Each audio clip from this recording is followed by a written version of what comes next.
Please pay attention. William Shakespeare, born in 1564, died in 1616. और तुम्हें Shakespeare के बारे में, उनके बर्थ के बारे में ये याद रखना है कि उनका exact date of birth not known है। उनका exact date of birth not known है। Is it clear? उनका डेट ऑफ डेथ तो नोन है, बट एग्जैक्ट तारीख नहीं पता। क्रिश्चियंस में क्या होता है, तीसरे चौथे दिन बैप्टाइज करते हैं, जैसे अपन लोगों में नामकरण होता है ना, लाइक दैट इनमें बैप्टिज्म होता है। तो वो बैप्टिज्म थर्ड या फोर्थ डे हो जाता है, इसलिए आइडिया लगाया जाता है कि शायद 23 अप्रैल 1564 को बर्थ हुआ होगा और उनका 26 को बैप्टिज्म हुआ। Is this clear? शेक्सपियर एक संपन्न परिवार में पैदा हुए। शहर के 14 लोग, जैसे आजकल अपन की लोकल सरकार वगैरह होती है ना, जिला परिषद और ये वो लोकल लेवल पर जो हमारी गवर्निंग बॉडी होती है, उस तरह से उस जमाने में जो 14 लोगों की गवर्निंग बॉडी होती थी उस जगह के लिए, उसमें से एक सदस्य शेक्सपियर के फादर थे। शेक्सपियर के फादर लेदर टैनिंग का बिजनेस करते थे। ये जो खाल होता है उसको सुखा के उसका गंध वंध हटाकर और उससे चीज़ें वीज़ें बनाना, ये शेक्सपियर के फादर करते थे। और शेक्सपियर ने भी कई सालों तक ये काम किया है। You have to know that he was a tanner along with being a writer. महारानी एलिजाबेथ जो पर्स लेकर चलती थी और जो हाथ के उनके ग्लव्स होते थे, हर साल विलियम शेक्सपियर गिफ्ट देते थे उनको, पता नहीं कितनी जोड़ी, हर साल वो देते थे 20 जोड़ी या कुछ, उन्हीं को वो यूज़ किया करती थी क्वीन एलिजाबेथ। ठीक है, तो इसलिए he was a tanner along with being a writer. Tanner, T-A-N-N-E-R, leather tanner, leather, L-E-A-T-H-E-R, leather, tanner भी रहे हैं, T-A-N-N-E-R, खाल को सुखाना, उसका गंध हटाना वगैरह वगैरह। ठीक है। Born in Stratford-on-Avon in April 1564, exact date हमें नहीं पता। He wrote 37 plays। अब देखो शेक्सपियर के बारे में हमें ये पता है कि उनके 37 नाटक एक्चुअली छपे हैं, 37 नाटक उनके छपे हैं, इसलिए 37 नाटक उनके पब्लिश्ड हैं। परंतु शेक्सपियर ने 2 और नाटक लिखे, है ना, और कम से कम उन 2 में से एक की तो पुष्टि हुई है। ऐसा कहा जाता है कि शेक्सपियर ने एक्चुअली 39 प्लेस लिखी, उनमें से एक का तो आता पता ही नहीं है, केवल नाम पता है कि वो क्या है, नाम आ जाएगा लव्स लेबर 1 अभी, है ना, तो वो एक नाम पता है, बट उसके बारे में पक्का कोई कुछ नहीं कह सकता। पर दूसरा एक नाटक है जिसका नाम है कार्डिनियो, कार्डिनियो, वो छपा नहीं, वो छपा नहीं, बट शेक्सपियर ने वो नाटक लिखा और वो नाटक स्टेज पर खेला गया। अपन को कैसे पता कि शेक्सपियर ने कार्डिनियो लिखा और वो स्टेज पर खेला गया और वो छपा नहीं? अपने को कैसे पता? क्योंकि शेक्सपियर के ही ज़माने का एक अन्य राइटर, शेक्सपियर के ही ज़माने का एक अन्य राइटर जो बहुत बड़ा राइटर नहीं था पर उसके निबंध विबंध छपे हैं, उसने अपने एक निबंध में लिखा कि कल शाम को मैं शेक्सपियर का कार्डिनियो नाम का प्ले देखने गया था फलाने थिएटर में, और उसको इस बारे में था, मुझे बड़ा मजा आया। तो वो जो दूसरा राइटर है जो शेक्सपियर के ज़माने का था और जिंदा था, और उसने नाटक देखा और उसने अपने एक ऐसे में लिखा है कि मैंने शेक्सपियर का ये नाटक देखा, वो नाटक तो कभी छपा ही नहीं। उससे पता चलता है कि शेक्सपियर ने 37 नाटकों के अलावा एक अन्य नाटक लिखा है, और उस राइटर ने 2-4 लाइन में ये बताया है कि वो नाटक किस बारे में है। तो ये भी नहीं है कि उस नाटक का नाम बदल के छाप दिया और शेक्सपियर ने। उससे हमें पता चलता है कि एक कम से कम एक नाटक है जो कि लॉस्ट प्ले की गिनती में आता है। लॉस्ट प्ले यानी एक ऐसा नाटक जो लिखा तो गया, बट अब उसका टेक्स्ट भी कहीं प्रिंटेड फॉर्म में अवेलेबल नहीं है, वो कहीं पर भी उपलब्ध नहीं है। That is a lost play. Shakespeare का लॉस्ट प्ले है कार्डिनियो। Is it clear? और उनके बारे में कहा जाता है कि उन्होंने एक और नाटक लिखा, उसके बारे में nobody will ask you anything, don't worry. Shakespeare के ज़माने में क्या होता था, जो ड्रामेटिस्ट होता था, नाटककार, वो नाटक का एक बहुत प्रभावशाली बिगिनिंग लिख देगा, नाटक का बहुत प्रभावशाली बिगिनिंग लिख देगा, बहुत अट्रैक्टिव, और उतना ही प्रभावशाली एंडिंग लिख देगा, और अपने किसी चेले चपेटे को कह देगा कि ले तू बीच का भर दे। ये होता था। तो शेक्सपियर के सारे प्लेस की बिगिनिंग और एंडिंग तो शेक्सपियर ने लिखी है। बीच की जरूरी नहीं है कि शेक्सपियर ने लिखी है, कई नाटक तो किसी और ने लिखा है जो बाद में खुद नाटककार बन गए, कई लोगों ने लिखा है ऐसे। Is it clear? वो तो पहले जैसे एक टेलर मास्टर होता है, उसके यहाँ पहले एक असिस्टेंट जाके अप्रेंटिसशिप करता है, पहले तो वो काटना सीखता है, फिर सिलना सीखता है, फिर खुद ही दुकान खोल के बैठ जाता है। लाइक दैट ये बीच का फॉर्म, प्ले का बीच का बनने वाले लोग बाद में जाके खुद ही नाटककार बन गए। ये एक परंपरा होती थी शेक्सपियर के जमाने में। Is this clear? तो he wrote 37 plays, 2 other plays, Cardenio and Love's Labour 1, ये तो गायब ही हो गए। Shakespeare's most produced play, Shakespeare का वह प्ले जो कि मोस्ट प्रोड्यूस्ड है, सबसे ज़्यादा छपा, सबसे ज़्यादा खेला गया स्टेज पर, is a midsummer night's dream. Shakespeare wrote a sonnet sequence।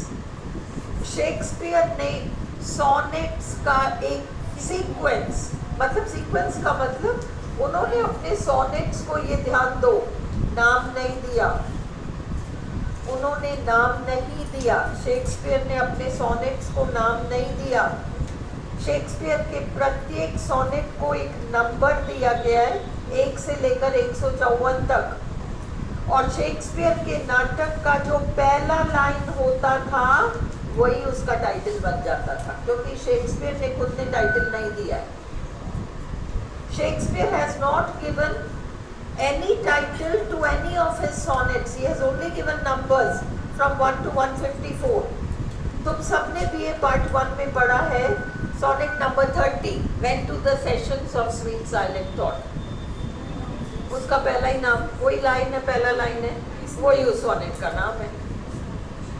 Shall I compare thee to a summer's day, sonnet number 18, वही उसका टाइटल बन गया। शेक्सपियर ने कोई शीर्षक नहीं दिया अपने सॉनेट्स को, नंबर दिया, 1 से लेके ये सॉनेट 1, ये सॉनेट 2, ये सॉनेट 154, पर जो सॉनेट का पहला लाइन होता था वही उसका टाइटल बन जाया करता था। ये याद रखो, as a student of literature you should know this. Clear? अब शेक्सपियर ने 154 सॉनेट्स लिखी, वो सारे सोनेट्स 1609 में छपे, ब्रैकेट में लिख लो 1609, ब्रैकेट में लिख दो 1609, 1609 ये छपे हैं। इनमें से सोनेट नंबर 1 से लेकर 126 तक, 1 से लेकर 126 तक जो भी सोनेट्स थे वो शेक्सपियर ने अपने दोस्त WH के नाम लिखा। हमने इसका कई रेफरेंस लिख रखा है, जैसे दोबारा मैंने नहीं लिखाया। WH के नाम उन्होंने लिखा है ना। और बाकी 127 से 154 जो नंबर के सोनेट्स हैं, शेक्सपियर की कोई बिलवेड रही होगी द डार्क लेडी, जो महारानी एलिजाबेथ के दरबार में अटेंडेंट थी, उसके बारे में उन्होंने लिखा है। और शेक्सपियर का राइम स्कीम, शेक्सपियर के सोनेट्स का एक विशेष पैटर्न है और एक विशेष राइम स्कीम है जो मैंने सोनेट में डाल रखा है। आज मैंने सेकंड ग्रेड के ग्रुप में एक वीडियो डाला है सोनेट के नाम पर। सोनेट के बारे में जितना कुछ हो सकता है सब आपको अवेलेबल है, चाहे तुम उस वीडियो को फर्स्ट ग्रेड में भी डाल देना, या मैंने डाल रखा होगा पहले, पर वो खो ही गया होगा, इतना चैट हो जाता है ना, इसलिए आज उसको डाल देना। उसको घर जाके वॉच कर लेना, तुम लोग उस वीडियो को वॉच करो, ओके। और एक मैंने एलिजी, ओड, लिरिक वगैरह एक छोटा सा वीडियो डाला है, और एलिजी मैं समझा चुकी हूँ इवनिंग में, मॉर्निंग में मैं समझाऊंगी, डोंट वरी। जो शाम को समझाए वो मॉर्निंग में भी समझाना होगा, इज इट क्लियर? अब जो 154 सोनेट है इसका हमने डिस्क्रिप्शन सोनेट में देख लिया। शेक्सपियर ने 2 शासकों के काल में लिखा, वेरी वेरी इंपॉर्टेंट। शेक्सपियर ने 2 शासकों के काल में लिखा है। महारानी एलिजाबेथ के काल में तो उन्होंने लिखा, क्योंकि मैंने आपको बता दिया है कि महारानी एलिजाबेथ का शासन काल था 1558 to 1603। 1533 में जन्मी है, 1558 में सिंहासन पर आ गई, इंग्लैंड के सिंहासन पर 1558 में आ गई और 1603 में वो चल बसी। तो शेक्सपियर ने उनके जीवन काल में तो लिखा ही है। 1564 का जन्म है तो उन्होंने during the rain of Elizabeth लिखा ही है ना। और उसके अलावा जब एलिजाबेथ मर गई और उनके बाद अगला शासक आया क्वीन एलिजाबेथ, खून खराबा, खून खच्चर, दुनिया भर का खून खराबा ये सब रहा है सिंहासन पर आने के लिए। एलिजाबेथ से पहले उनकी बड़ी बहन, वो तो बहुत ही खूंखार थी, अंडरस्टूड, उसका तो नाम ही ब्लडी मैरी था, इतना खून बहाया उसने, ब्लडी मैरी। तो इसलिए आज की तारीख में ब्लडी मैरी एक ड्रिंक का नाम है, लाल सुर्ख दिखता है वो, ओके। जो कॉकटेल पार्टीज वगैरह होती है ना, उसमें एक ड्रिंक का नाम है ब्लडी मैरी, जो कि क्वीन एलिजाबेथ की बहन का नाम है, ओके। शेक्सपियर की माँ का नाम एलिजाबेथ आर्डन था और वो एक वर्ल्ड क्लास ब्रांड का परफ्यूम है आज भी, एलिजाबेथ आर्डन। और कभी ये फर्स्ट ग्रेड में ये क्वेश्चन कभी उठ कर आया, एलिजाबेथ आर्डन, लीव इट, अभी जितना तुम लोगों को जो जरूरत होगी मैं टाइम पे दिखाती रहूंगी, leave it just now. So now ये जो इतना खून खच्चर करके ये सिंहासन पर ये लोग आते हैं, इसने सिंहासन पर आने के बाद भी खून खराबा किया है, क्योंकि तब और लोग इनके खिलाफ षड्यंत्र रचाते थे, एलिजाबेथ के खिलाफ। इनकी दूर की एक बहन थी Mary Queen of Scots, Scotland नामक देश की वो रानी थी, और उसको था कि मैं बैठूंगी इस सिंहासन पर, इंग्लैंड के सिंहासन पर मैं बैठूंगी। पता नहीं उसको क्या सूझी, वो एलिजाबेथ के खिलाफ षड्यंत्र रचाती रही। तंग आके एक दिन एलिजाबेथ ने आदेश दिया कि इसकी तो गर्दन काट दो, तो उसकी गर्दन कट गई, स्कॉटलैंड की उस रानी की गर्दन कट गई। पर देखो अंत समय में व्यक्ति कुछ भी करता है, सिंहासन पर शांति से बैठने के लिए इसकी गर्दन काटी, उसकी गर्दन काटी, ये तो किया, पर जब अंतिम सांस लेता है ना मनुष्य, तब उसको बहुत ग्लानि होती है कि मैंने क्या क्या किया। फिर डर लगता है ना, पता नहीं कहाँ जा रहे हैं, वहाँ क्या हिसाब किताब होगा। मरने से पहले उन्होंने वसीयत लिखी और उस वसीयत में क्वीन एलिजाबेथ ने लिखा कि मैंने जिस दूर की उस रिश्तेदार की गर्दन काटी थी, उसका बेटा जो है जेम्स, स्कॉटलैंड का आज की तारीख में राजा है जेम्स षष्ठ, जेम्स द सिक्स्थ, उसको कहो कि प्रोटेस्टेंट बन जाए। वो देश तो रोमन कैथोलिक देश है, मैंने आपको पूरा समझा रखा है वो बैकग्राउंड, और मैं और भी समझाऊंगी उस मामले में जब हम जैकोबियन एज करेंगे। इसके बाद मैं डिटेल में समझाऊंगी, डोंट वरी, भूल भाल जाते हैं हम। तो इसलिए वो जेम्स सिक्स्थ को तुम यहाँ बुला लो, उसको सिंहासन ऑफर करो और उसको कहो कि तू बन जा प्रोटेस्टेंट अगर इस सिंहासन पर बैठना है, और उसको जेम्स प्रथम का यहाँ टाइटल देके उसको इंग्लैंड का राजा बना दो। क्योंकि एलिजाबेथ तो कुंवारी थी और उसने शादी नहीं करी थी, तो उसकी औलाद नहीं थी, कौन बैठेगा सिंहासन पर। स्कॉटलैंड से जेम्स द सिक्स्थ को बुलाया गया, यहाँ बिठाया गया, और इसका पूरा रेफरेंस आपको प्ले मैकबेथ में मिलता है, शेक्सपियर का जो प्ले है। आप में से कई लोग फर्स्ट ग्रेड भी दोगे। Is this clear? तो इसलिए during the rain of James the first, और शेक्सपियर जो थे वो खास थे इस जेम्स द फर्स्ट के। जेम्स द फर्स्ट जो एलिजाबेथ के बाद आए, वो जेम्स द फर्स्ट शेक्सपियर को बहुत पसंद करते थे। और याद रखना, कोई भी किसी को, ये जो बड़े बड़े राजा और ये लोग जो होते हैं, ये यूं ही पसंद नहीं करते, इनका कोई ना कोई उल्लू सीधा होना होता है, कोई ना कोई स्वार्थ पूरा होना होता है। और वो जेम्स जो है, मत भूलो कि वो रोमन कैथोलिक धर्म को छोड़कर इस देश में आ गया प्रोटेस्टेंट बनने के लिए। उसको पता था मेरी बहुत जम की आलोचना होगी, और उसको एक दमदार राइटर चाहिए था जो मेरे कहने पर मेरे इमेज को वाइट वॉश कर दे। उसने शेक्सपियर को पकड़ा, और शेक्सपियर को पकड़कर शेक्सपियर का ड्रामा कंपनी था the Lord Chamberlain's man, drama company थी शेक्सपियर की, 1594 में बनी है। 1603 में एलिजाबेथ के मरने के बाद जब जेम्स द फर्स्ट सिंहासन पर आए, उन्होंने शेक्सपियर को बुला के कहा, मैं तेरे को अब द किंग्स मैन, तेरी ड्रामा कंपनी सरकारी हो जाएगी, मतलब अब जहाँ पर भी ड्रामा होगा हमारी परमिशन से होगा, तो तुम ही अकेले ड्रामा कंपनी हो जो ड्रामा खेल पाओगे। कितनी बड़ी बात थी। बैठे बैठे धंधा उसका सक्सेसफुल हो गया ना शेक्सपियर का। कभी उससे कहो अरे मेरा नाटक खेलने दो, मेरा नाटक खेलने दो। यहाँ राजा कह रहा है कि सारे नाटक तू ही खेलेगा, तेरी कंपनी खेलेगी, जा। तो इतना बड़ा जो एहसान किया, उसको नाम दिया द किंग्स मैन, राजा के आदमी। उसकी पूरी ड्रामा कंपनी का नाम हो गया द किंग्स मैन, और पॉपुलैरिटी तो होनी थी, है ना। ये सारा कुछ हुआ है, और इसके बदले फिर जेम्स द फर्स्ट शेक्सपियर को कहेगा कि देख, मेरा जो खानदान है ना, वो पता नहीं कौन क्या था, भगवान जाने। लोग कहते हैं कि पता नहीं कौन थी, कोई राजकुमारी थी, उसने किसी नौकर से शादी कर ली, और हम तो राजवंश में नहीं है, तो हमारा इतिहास थोड़ा पेंट कर दे, वाइट वॉश कर दे। और शेक्सपियर ने वही किया मैकबेथ नाम के नाटक में। आज जो वो पद्मावती फिल्म आई थी, उसमें इतना हुआ चला था ना, क्यों हुआ था?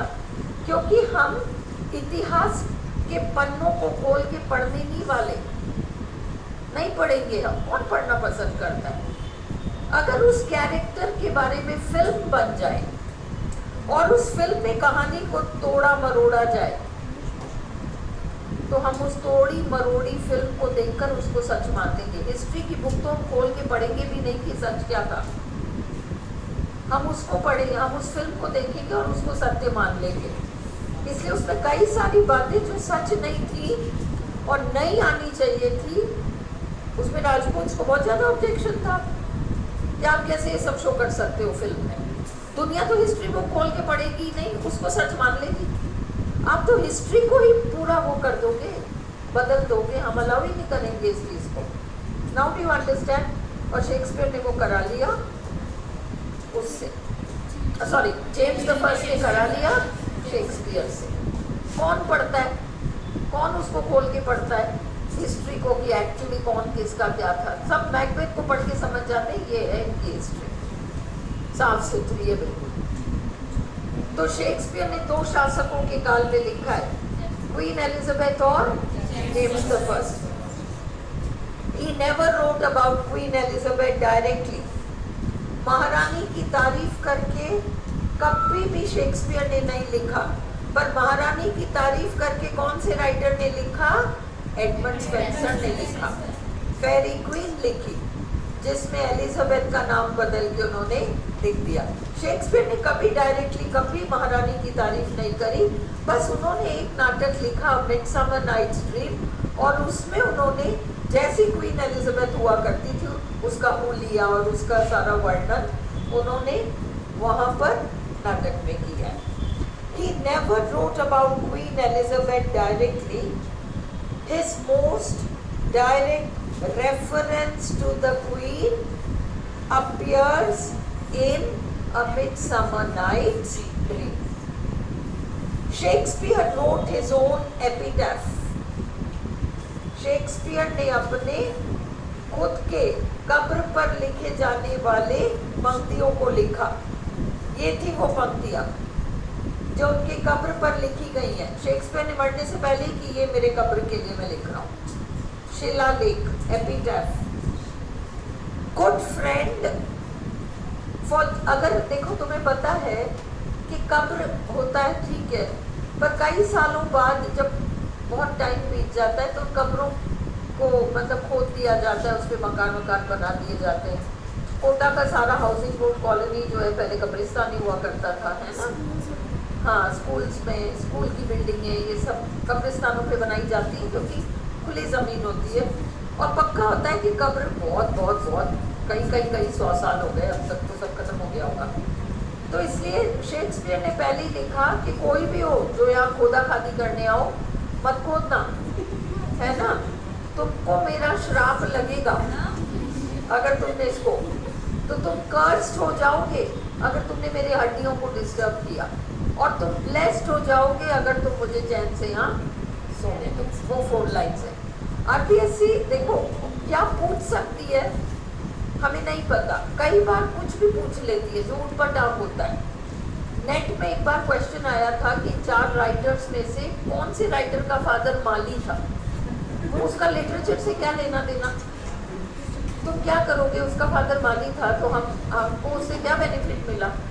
भाई कोई तुम उसके स्टाइल के बारे में पूछ रहे हो, उसके लिटरेरी क्वालिटी के बारे में कुछ पूछ रहे हो, लिटरेचर रिलेटेड पूछ रहे हो, समझ में आती है। ऊटपटांग तो तुम तब पूछते हो, तुम ऊटपटांग तब पूछते हो जब तुम्हारी मंशा ये नहीं होती कि हमें बच्चों को लेना है। तुम्हारी मंशा होती है कि हम ऐसा क्या पूछें जिससे बच्चे घुस ही नहीं सके, और भीड़ तो बहुत है, 1 अनार 100 बीमार वाली स्थिति है, इसलिए वो ऊटपटांग क्वेश्चंस पूछते हैं। और अब की भी पूछ सकते तो अपन तो ऊटपटांग के लिए भी तैयार हो, है ना? इसलिए मैंने वो परफ्यूम बताया तुम्हें।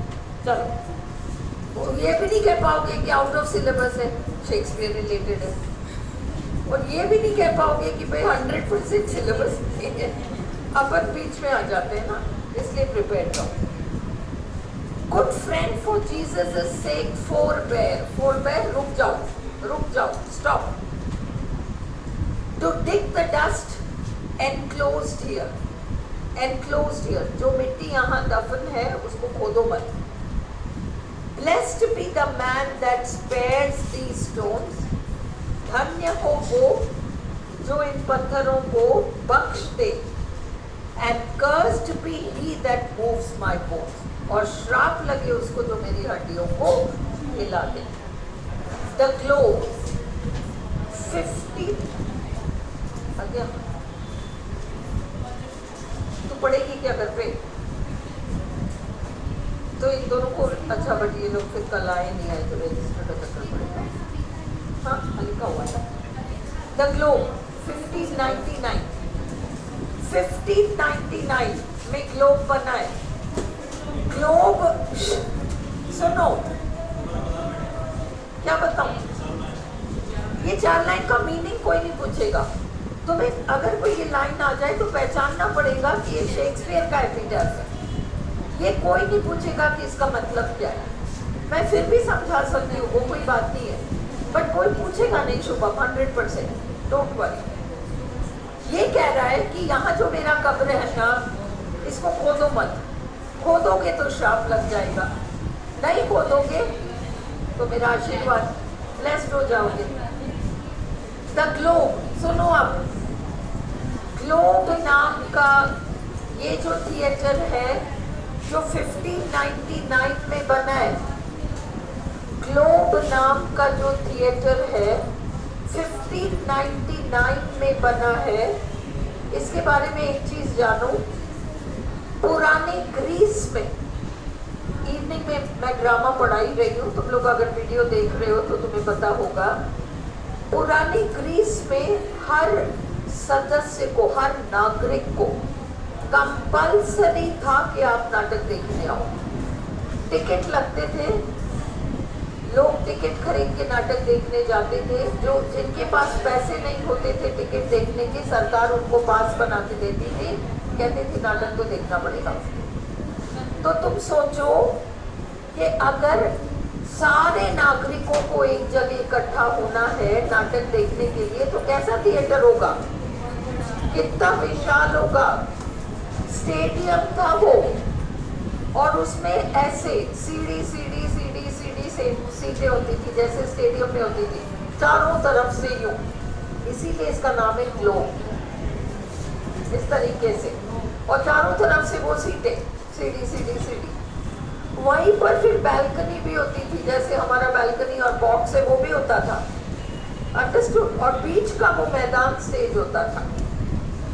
अब इतने विशाल इमारत को खड़ा करना एक अकेले इंसान की बस की बात नहीं है ना। तो 3 लोगों की पार्टनरशिप थी ग्लोब में, उनमें से एक शेक्सपियर थे। सोचो कितना अमीर आदमी रहा होगा ये अपने काल में, अपने जमाने में बहुत पैसे वाला रहा होगा। 3 में से एक व्यक्ति था जो इतना बड़ा स्टेडियम, और ये ग्लोब से एसोसिएटेड है। 1599 में ये बना, और सबसे पहला नाटक जो इस ग्लोब में खेला गया वो था जूलियस सीजर। जूलियस सीजर नाम की ट्रेजेडी यहाँ पर खेली गई, ठीक है। अब इस ग्लोब के ऊपर, या सुन एक्चुअली क्लास छूटती है तो तुम लोगों को परेशानी होने लग जाती है।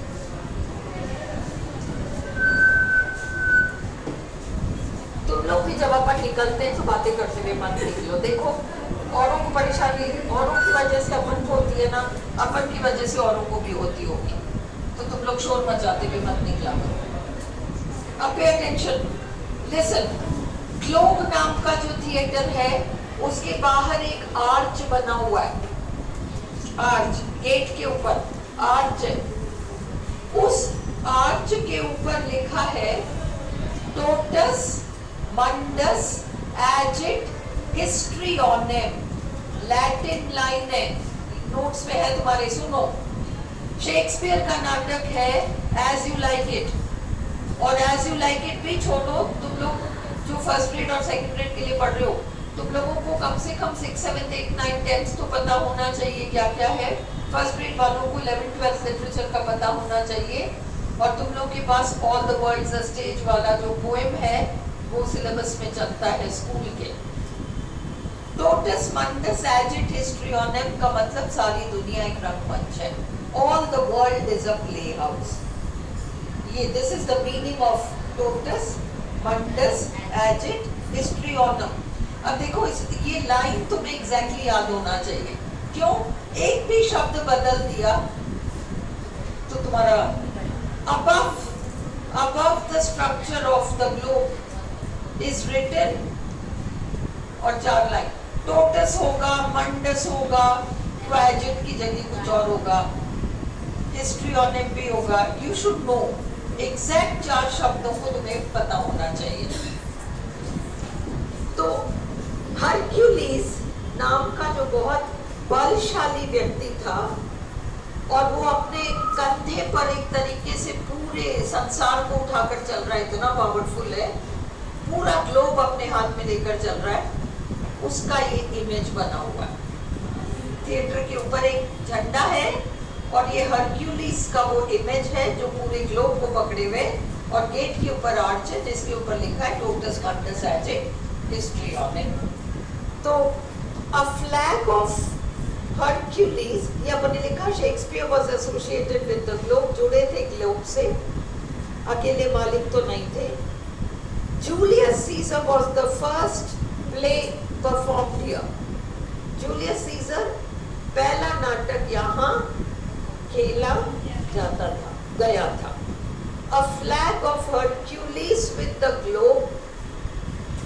Hercules जो ग्लोब को पकड़े हुए हैं, was raised above the theater, है ना, वो थिएटर के ऊपर उठा था, with the motto, और उसमें ये लाइन लिखा गया है, Totus mundus agit history on him, all the world is a playhouse. Shakespeare's drama company was the Lord Chamberlain's Men, है ना। It was formed in 1594, ये बना। Later on during the reign of James the First, बाद में James the first के राज्यकाल में it became the King's Men, वो Lord Chamberlain's man Kings man बन गया। On 29 June 1613 आग लग गई इसमें। During the performance of Henry VIII, the globe went up in flames. Globe में आग लग गई। Later बाद में it was rebuilt. देखो later का यूज भी देखो साइड में, बाद में later it was rebuilt। ठीक है, अब हम कल और आगे लिखेंगे शेक्सपियर का। इसको बंद कर दो प्लीज, रिकॉर्डिंग बंद कर दो हर्षिता।